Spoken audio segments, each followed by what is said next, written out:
Champions build their lives around their strengths. You are destined for greatness too. Talk it, believe it, live it. Champions simply use the master key of obedience.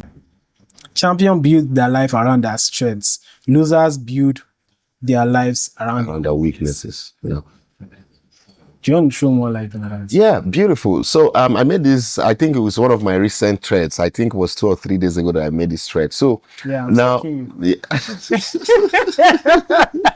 so now, if you look at Joshua, for instance, it was David and Joshua that I made reference to. Now, if you look at David, for instance, you'd see that David was, if you read the story of David, if you've seen the mighty things he did, but you understand clearly that David at first was never seen as someone who was going to amount to anything in life.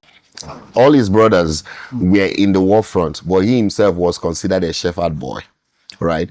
But they didn't know that it was in that place of being a shepherd boy that he developed the character, the capacity, and strength for leadership.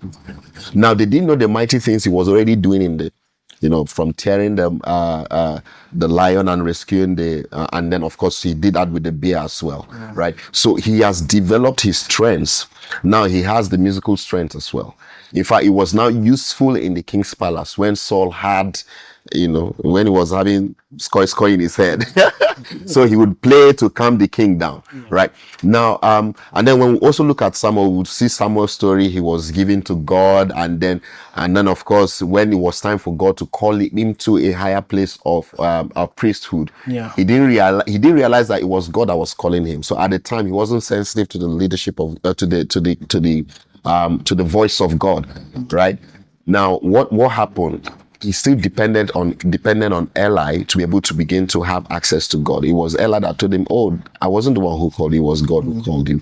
Now, these are some of the areas of strengths, right?